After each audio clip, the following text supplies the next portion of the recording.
성도는 삼위 하나님의 은혜로 부름받아 은혜로 사는 존재입니다.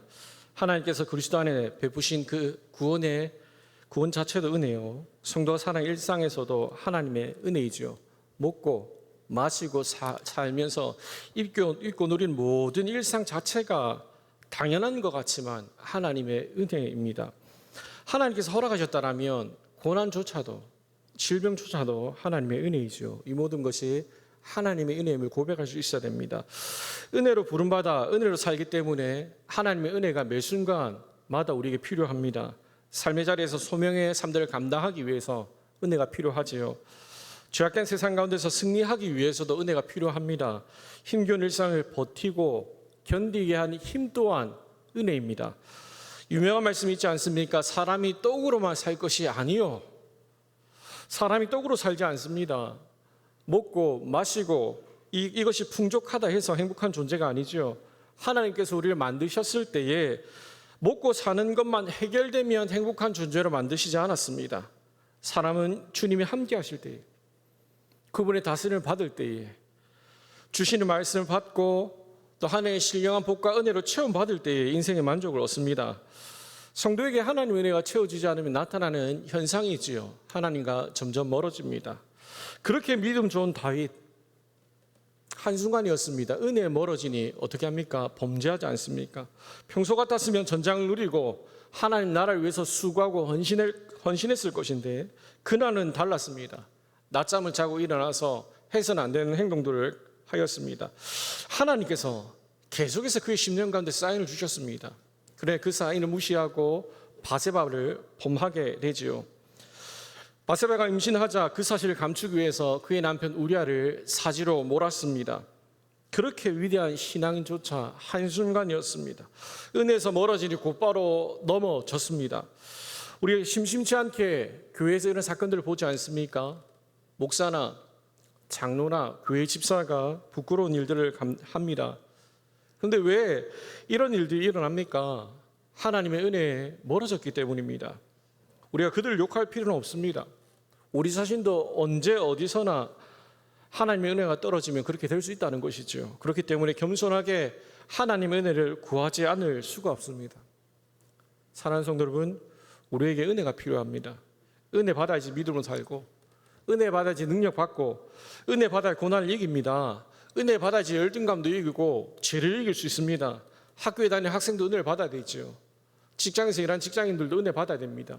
가정에서 주부의 일을 감당하는 우리 주부들도 은혜 받아야 됩니다. 교육자도 직분자도 마찬가지입니다. 은혜 없이는 모든 것이 물거품입니다. 오늘 말씀은 은혜에 관한 말씀입니다.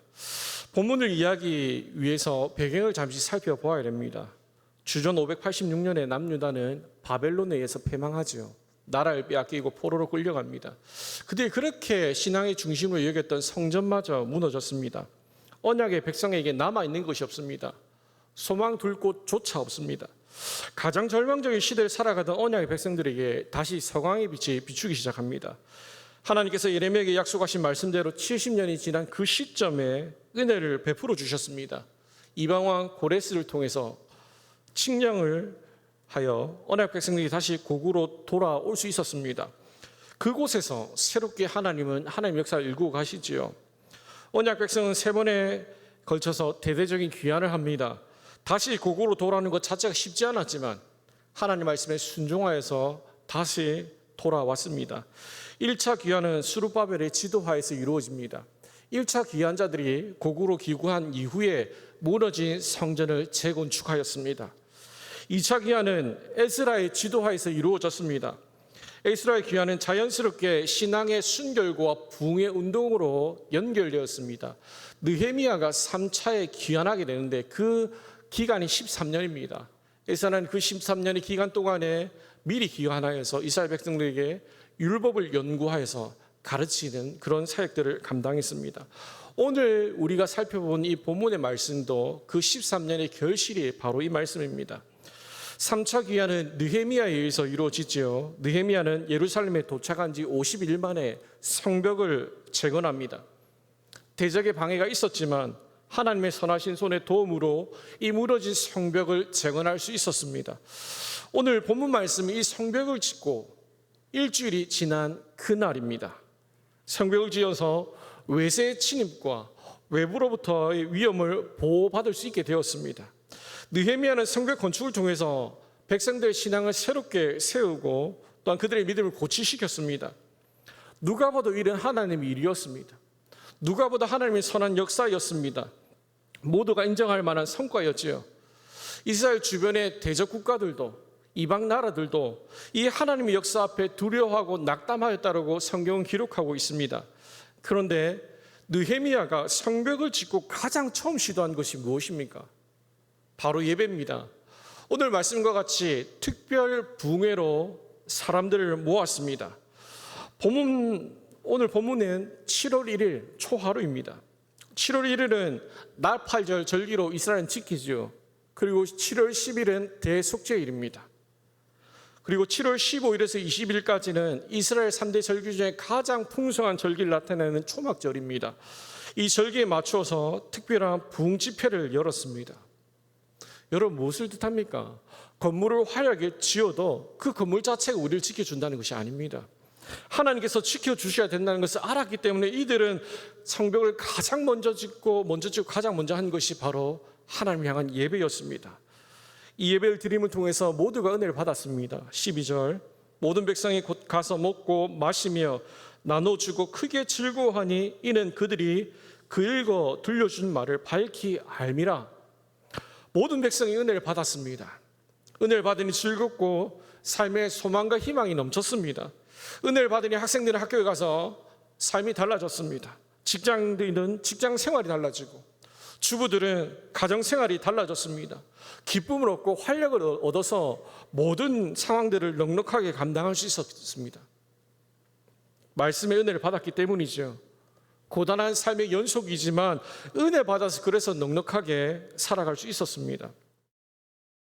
감사가 넘치면 은혜로 환합니다. 기도가 넘치면 은혜로 얼굴이 환합니다. 여러분, 찬양이 넘치고 기도가 넘치고 감사가 넘치고 사랑이 넘치는 삶, 어떤 삶입니까? 은혜 받으면 그렇습니다. 은혜 받은 자의 모습입니다.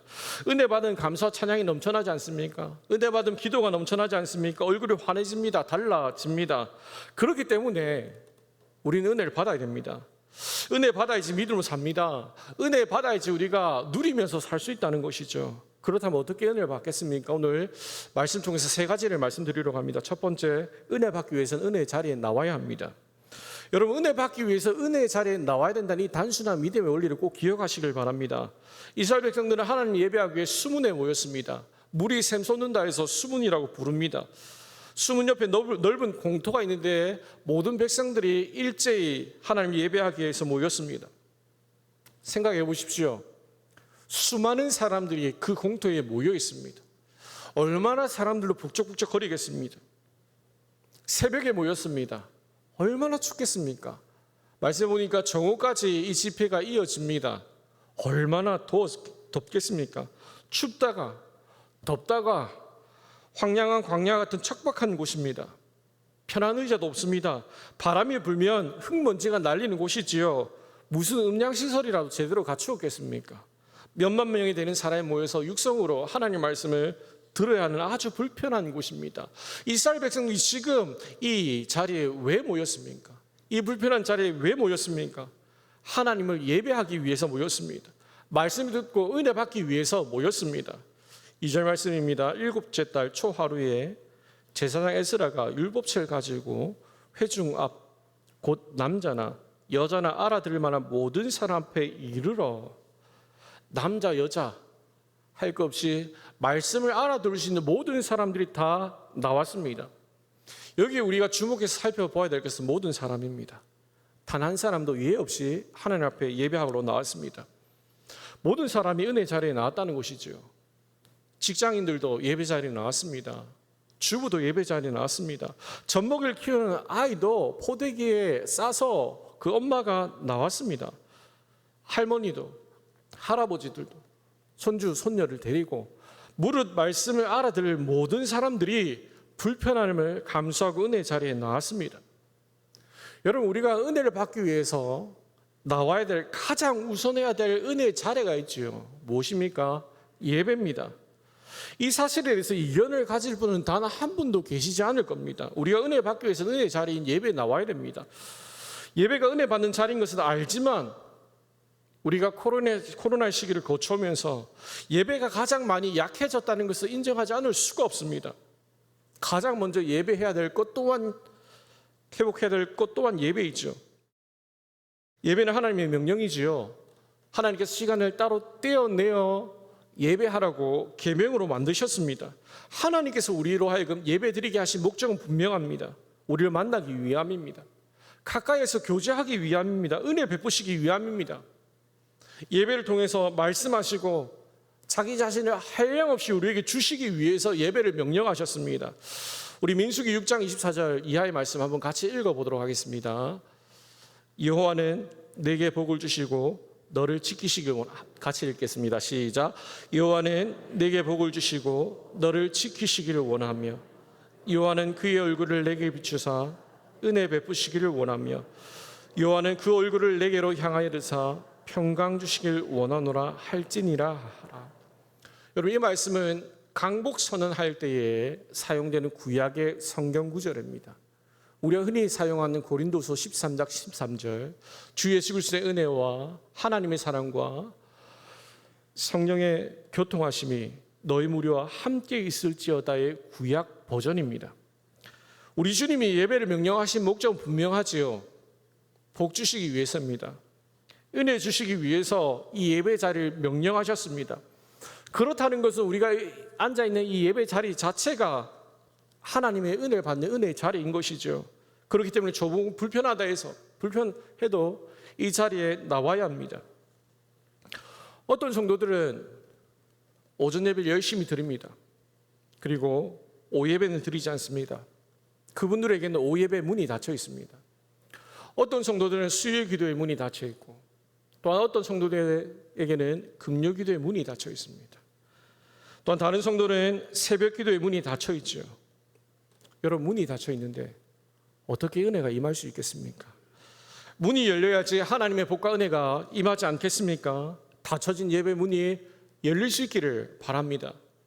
기도의 문이 열리고 예배 문이 열려야지 하나님께서 하늘의 신령한 복과 은혜를 우리에게 채워주십니다.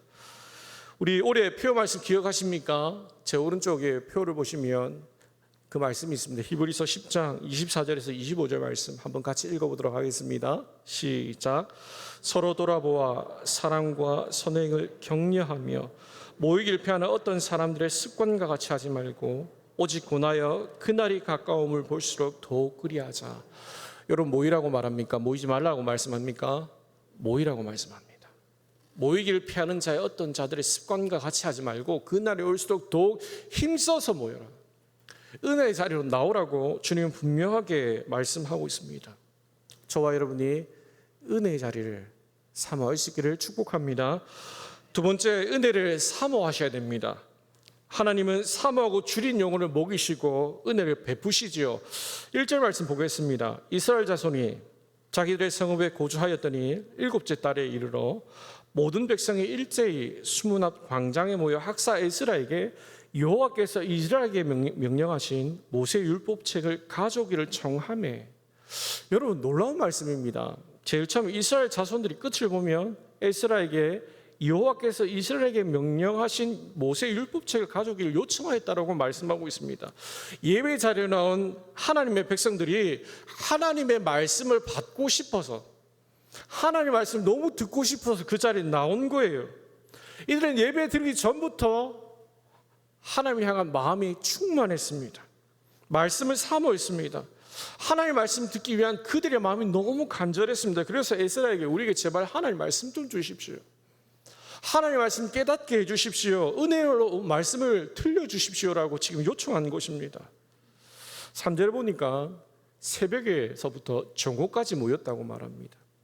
새벽 6시로 가정하면 정오는 12시 아닙니까? 최소한 6시간 말씀을 사모하였습니다. 율법책을 귀에 기울였다라고 말합니다. 원문상의 의미는 귀를 떼어서 성경책에 붙였다는 말입니다. 6시간이 긴 시간을 한 말씀이라도 놓칠까 봐 집중해서 하나님의 말씀을 들었습니다. 성경을 봉독할 때는 성경책을 펼 때 모든 백성이 일어났습니다. 일어난다는 건 존경의 의미지요. 하나님에 대한 경외심과 하나님의 말씀을 경청하겠다는 의지가 그 속에 담겨 있습니다. 지금 주시는 이 말씀이 어떠한 말씀이라 할지라도 하나님의 말씀으로 아멘하고 받겠습니다. 이런 적극적으로 사모하면서 예배를 드렸습니다. 사랑하는 성도 여러분, 우리는 어떻습니까? 사모하는 마음으로 적극적인 자세로 하나님을 예배하고 있습니까? 안타깝게도 예배에 있어서 많은 예배자들이 수동적인 생각을 하고 있습니다. 소극적으로 예배에 참석합니다. 준비된 순서에 맞춰서 예배를 드리고 난 이후에 예배를 평가합니다. 오늘 예배가 너무 좋았다. 오늘 예배가 어땠다. 나빴다. 설교가 너무 지루했다. 찬양대가 너무 은혜로웠다. 찬양 인도가 좋았다. 나빴다. 여기에 마음을 다하고 주님을 예배하고자 했던 이 구약 성도들, 구약 예배자들의 모습이 전혀 나타나 있지 않습니다. 여러분, 예배를 판단하기 전에 예배 가운데 나의 역할이 무엇인지를 돌아봐야 됩니다. 어떻게 하나님 앞에 예배를 드려야 될지 스스로 돌아봐야 되죠. 우리는 어떻게 하나님을 예배하고 있습니까? 우리는 과연 예배자가 맞습니까? 아니면 예배에 나온 구경꾼 혹은 예배를 평가하는 평가단입니까? 여러분 어떤 마음으로 이 자리에서 예배를 드리고 계십니까? 기억하십시오. 하나님은 사모하는 영혼에게 은혜를 베풀어 주십니다. 시편 107편 9절에 그가 사모하는 영혼을 만족을 주시며 줄인 영혼에게 좋은 것으로 채워 주심이로다. 여러분, 이 자리에 오시기까지 여러분 어떤 마음의 준비를 하시고 어떤 자세를 가지고 이 자리에 오셨습니까? 일주일 사시면서 이 예배 자리가 기다려 주셨습니까? 은혜 받을 자리가 기대가 되셨습니까? 어떤 작은 말씀이라도 놓칠까 봐 사모하는 마음으로 말씀을 듣고 계십니까? 하나님은 예배를 집례하는 목사가 아니라 신령과 진정으로 예배하는 예배자를 주목하신다는 것을 기억하셔야 됩니다. 예배를 기쁘게 받으시고 받지 않고는 예배를 집례하는 목사에게 있는 것이 아니라 예배를 드리는 예배자의 마음과 태도에 있습니다. 이 말씀 기억하시고 사모하는 마음으로 하나님을 온전하게 예배할 수 있기를 축복합니다. 세 번째, 말씀을 들을 때 은혜를 받습니다. 여기에 듣는다는 것은 단순하게 듣는다는 것을 말하는 것이 아니라 설교를 하나님의 말씀으로 나에게 주시는 말씀으로 듣는 것을 말합니다. 우리가 잘 아는 신약의 데살로니가 교회는 하나님의 말씀을 사람의 말로 받지 않는 교회로 유명하지요. 사도 바울이 사역하다가 급하게 핍박으로 인해서 피신해야 됐습니다. 그 데살로니가 지역은 오랜 기간 사역한 지역이 아닙니다. 그렇기 때문에 사도는 너무나 염려하였습니다. 그럼에도 불구하고 들려오는 소식이 너무나 좋은 소식이 들려옵니다. 믿음으로 성숙하고 하나님의 일들을 은혜로 잘 감당한 교회로 사도 바울이 얼마나 기뻐했는지 모릅니다. 그 이면에 이 말씀이 자리 잡고 있습니다. 데살로니가 전서 2장 13절 같이 읽어보도록 하겠습니다. 읽겠습니다. 이러므로 우리가 하나님께 끊임없이 감사함은 너희가 우리에게 들은 바 하나님의 말씀을 받을 때에 사람의 말로 받지 아니하고 하나님의 말씀으로 받으니 진실로 그러하도다. 이 말씀이 또한 너희 믿는 자 가운데에서 역사하느니라. 하나님의 말씀을 사람의 말로 받지 않고 하나님의 말씀으로 받았습니다. 오늘 우리가 살펴본 본문 구약 예배자들 살펴봅시다. 6절 말씀입니다. 에스라가 위대하신 하나님 여호와를 송축하며 모든 백성이 손을 들고 아멘 아멘 하고 응답하고 몸을 굽혀 얼굴을 땅에 대고 여호와께 경배하니라. 여러분, 에스라가 하나님을 향해서 송축했을 때 모든 백성들이 손을 들고 아멘 아멘 화답하였습니다. 그리고 얼굴을 땅에 대고 엎드리며 하나님을 향해서 경배하였습니다. 여러분, 이 행위는 하나님에 대한 반응과 동시에 하나님 말씀에 대한 반응입니다. 진실로 내가 하나님을 경배합니다. 진실로 이 말씀은 하나님의 말씀입니다. 지금부터 주시는 말씀 제가 하나님의 말씀으로 받겠습니다 라는 의미가 담겨 있지요. 여러분, 하나님 말씀 들을 때 사람이 말이 아니라 하나님의 말씀으로 겸손하게 듣는다라면 성령께서 그 말씀 가운데 깨달음을 주십니다. 마음에 감동을 주십니다. 때로는 그 큰 은혜가 임해서 눈물이 나기도 하지요. 위로의 말씀을 다가오기도 하고 그 말씀 때로는 경책의 말씀으로 내게 다가오기도 합니다. 8절 9절입니다. 하나님의 율법책을 낭독하고 그 뜻을 해석하여 백성에게 그 낭독한 것을 다 깨닫게 하니 백성들이 율법의 말씀 듣고 다 우는지라. 이스라엘 백성들이 겸손하게 하나님의 말씀 들었습니다. 행여나 한 말씀에도 놓칠까 봐 정말 집중해서 그 말씀을 들었습니다. 말씀이 깨달아졌습니다. 모두가 울었다고 기록합니다. 왜 울었습니까? 하나님의 은혜 때문에 울었습니다. 그렇게 높고 위대하신 하나님 잘 섬겨야 되는데 잘 섬기지 못했습니다. 그래서 포로로 끌려갔다가 다시 돌아오게 된 겁니다. 그럼에도 불구하고 하나님께서 이 자리에 인도해 주셨는데 얼마나 그 은혜를 생각할 때마다 감사한지 모릅니다. 말씀 들을 때 하나님의 은혜에 감격이 되고 감사가 넘치고 부족한 모습에 회개가 되고 내가 하나님 앞에서 잘못했구나. 하나님 은혜로 여기까지 왔구나. 감사의 눈물, 회개의 눈물, 하나님 은혜가 깨달아지니 감격하여서 눈물 흘린 것이지요. 사랑하는 성도 여러분, 저와 여러분 말씀을 듣고 깨달아서 눈물 흘린 적이 언제입니까? 하나님께서 그 말씀으로 나의 삶을 비추셔서 통곡하신 적은 언제입니까? 말씀이 깨달아져서 감격한 그때는 언제입니까? 설교자가 부족할 수도 있고 말을 잘 못할 수도 있습니다. 버벅거릴 수도 있고 그럼에도 불구하고 말씀 듣고 우리는 은혜 받을 수 있어야 됩니다. 왜냐하니까 하나님께서 이 시간에 말씀하시기 때문입니다. 저를 가르쳤던 은사신 교수님께서 이렇게 가르치셨습니다. 심지어 설교자가 이 강대상에서 단 한마디도 하지 않고 이 강단을 내려올 때에 여러분들 은혜를 받을 수 있어야 됩니다. 왜냐하니 이 자리는 삼위 하나님을 예배하는 예배 현장이기 때문입니다. 하나님 그분으로 인하여서 우리는 은혜 받을 수 있어야 됩니다. 이스라엘 백성들이 말씀 듣고 은혜를 받았습니다. 은혜를 받으니까 삶이 달라지는 거예요. 은혜 받으니까 순종합니다. 사랑으로 섬깁니다. 서로 나누어줍니다. 10절에 느헤미야가 울지 말고 가서 먹고 마시면서 주님의 성의를 즐거워하라고 명령합니다. 그런데 준비되지 않은 자들이 있었습니다. 여기에 준비되지 않았다는 것은 가난한 자들을 말하는 것이죠. 가난한 자들에게 자신의 것을 나눠주고 함께 이 일들을 즐거워하고 기뻐하라고 말합니다. 말씀의 은혜를 받은 백성들이 기꺼이 순종하여서 자신의 것을 가난한 자들과 나누었습니다. 모두가 함께 기뻐하고 즐거워하며 하나님을 온전하게 예배했습니다. 단 한 사람도 이 은혜에 소외된 사람이 없었습니다. 모두가 먹고 마시고 나누고 즐거워하게 된 까닭이 무엇입니까? 12절은 분명히 이 말씀을 전하고 있습니다. 이는 그들이 그 읽어 들려준 말을 밝히 알미라. 하나님 말씀 밝히 깨닫게 되었기 때문입니다. 하나님 말씀 밝히 알게 되었기 때문에 순종하고 함께 먹고 함께 마시며 즐거워한 것이지요. 10절에 유명한 성경 구절이 있지 않습니까? 여호와를 기뻐하는 것이 너희의 힘이다. 여러분, 힘으로 번역된 이 마오즈란 히브리어 단어는 요새, 산성, 피난처로도 번역이 가능합니다. 여러분, 여호와를 기뻐하는 것이 무엇입니까? 하나님의 말씀의 은혜를 받고 삶이 변화되는 것입니다. 하나님의 말씀의 은혜를 받고 순종하고 서로 나누고 돌아보는 것이 여호와를 기뻐하는 것. 이것이 우리의 힘이요 피난처입니다. 느헤미야가 지금 그것을 말을 하고 있습니다. 말씀을 깨닫고 은혜 받아서 순종하는 것이 우리의 힘입니다. 이것이 우리의 피난처입니다. 근데 우리는 어떻게 생각합니까? 사람들은 자신이 지은 성벽이나 돈이나 사회적 위치나 외부로 견고하게 할 수 있는 그 어떤 것이 우리의 힘이요 피난처라고 말을 합니다.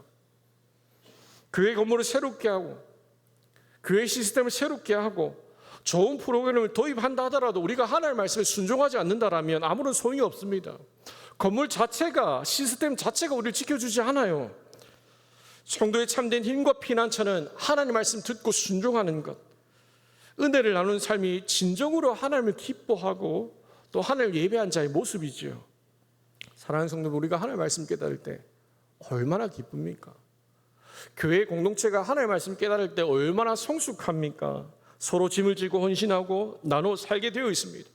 하나님의 은혜를 받아 순종할 때에 하나님이 저와 여러분의 힘이 되시고 피난처가 되어 주실 것입니다.